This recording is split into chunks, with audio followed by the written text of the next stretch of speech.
দুই ক্যাপ্টেনের দারুণ ছবি, বাংলাদেশ ক্যাপ্টেন লিটন দাস এবং আইরিশ ক্যাপ্টেন পল স্টার্লিং। অভিজ্ঞ পল স্টার্লিং এর সাথে বাংলাদেশ দলের সবথেকে অভিজ্ঞ ক্রিকেটারও লিটন দাস। 3 ম্যাচের টি-20 সিরিজ শুরুর আগে ট্রফি উন্মোচন, দারুণ একটি ট্রফি উন্মোচন পর্ব আমরা দেখেছি। দুই ক্যাপ্টেন এই রেডিসন ব্লুবের দুপাশ থেকে এসেছেন।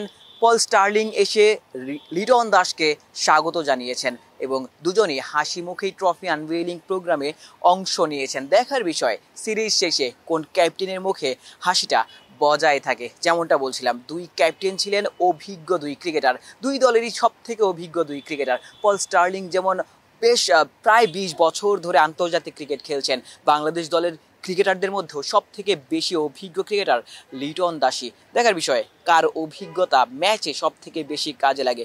আগামীকাল ঠিক সন্ধ্যা 6টায় বাংলাদেশ দলের ম্যাচ। সেই ম্যাচে বাংলাদেশ নিশ্চয়ই এগিয়ে থাকবে, কারণ বাংলাদেশের অতীত ইতিহাসও আইরিশদের বিপক্ষে বাংলাদেশের পক্ষেই কথা বলছে। দুদল 8 বার একে অন্যের মুখোমুখি হয়েছে, যেখানে বাংলাদেশ 5 ম্যাচে জিতেছে। 2টি ম্যাচ জিতেছে আয়ারল্যান্ড এবং 1টি ম্যাচ পরিত্যক্ত হয়েছে।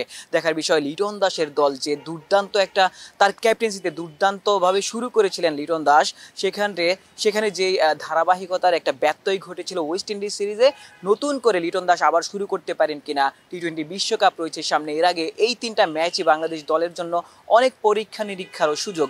যুক্তরাষ্ট্রের 1 নম্বর জিম চেইন গোল্ড জিম এখন আবারও বাংলাদেশে। বসুন্ধরা আবাসিক এলাকা ও বসুন্ধরা সিটি শপিং মলে। তবে প্রশ্ন কিন্তু করাই যায়, যে স্কোয়াডটা বাংলাদেশ দল নির্বাচন করেছে সেখানে একটি মাত্র পরিবর্তন কিন্তু ঘটানো হয়েছে। অঙ্কনকে দলে ফেরানো হয়েছে, যেখানে মিডল অর্ডারের ব্যাটারদের অ্যাপ্রোচ নিয়ে কিংবা তাদের পারফরমেন্স নিয়ে অনেক বেশি প্রশ্ন ছিল। অনেকেই প্রশ্ন করেছেন আরও ক্রিকেটারদের বাজিয়ে দেখা যেত কিনা, স্পেশালি বোলারদের। মুস্তাফিজুর রহমানকে এই সিরিজে খেলানো হচ্ছে, তাকে কি বিশ্রাম দেওয়া যেত কিনা, শরীফুলকে আরও একটু বেশি গেম টাইম দেওয়া যেত কিনা, কিংবা আরও একজন বাহাতি পেস বোলারকে সুযোগ দেওয়া যেত কিনা, কিংবা রাকিবুল যিনি ইমার্জিং এশিয়া কাপে কিংবা রাইজিং স্টার্স এশিয়া কাপে অবিশ্বাস্য বোলিং করেছেন, তাকে সুযোগ দেওয়া যেত কিনা, কিংবা রিপন মণ্ডলের কথা আলাদা করে বলতেই হয়। অবিশ্বাস্য বোলিং করেছেন রাইজিং স্টার্স এশিয়া কাপে এবং সেখানে টুর্নামেন্টের সর্বোচ্চ উইকেট শিকারী, তাকে সুযোগ দেওয়া যেত কিনা।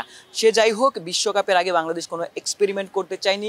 মিডল অর্ডারে যেই ব্যাটারদের ব্যর্থতা ছিল, শামীম হোসেন পাটোয়ারি, তাওহিদ হৃদয় কিংবা নুরুল হাসান সোহানদের, জাকের আলী অনিকদের, তাদের মধ্য থেকে একটা মাত্র পরিবর্তন তারা ঘটিয়েছেন। শামীম হোসেন পাটোয়ারিকে এই দল থেকে বাদ দেওয়া হয়েছে, অঙ্কনকে সুযোগ দেওয়া হয়েছে, যিনি গেল বিপিএলে অবিশ্বাস্য ব্যাটিং করেছিলেন, দুর্দান্ত ব্যাটিং করেছিলেন। তবে অঙ্কন কিন্তু এই মুহূর্তে ফর্মে নেই, তার ফর্মটাও কিন্তু তার বিপক্ষে কথা বলবে। অনেক বেশি চাপে তিনি নিশ্চয়ই থাকবেন বাংলাদেশ দলের মিডল অর্ডারে যদি তিনি সুযোগ পান, এবং তার ট্রাভেলের জন্য যেই শারীরিক ধকল সেটিও কিন্তু তার বিপক্ষেই কথা বলবে।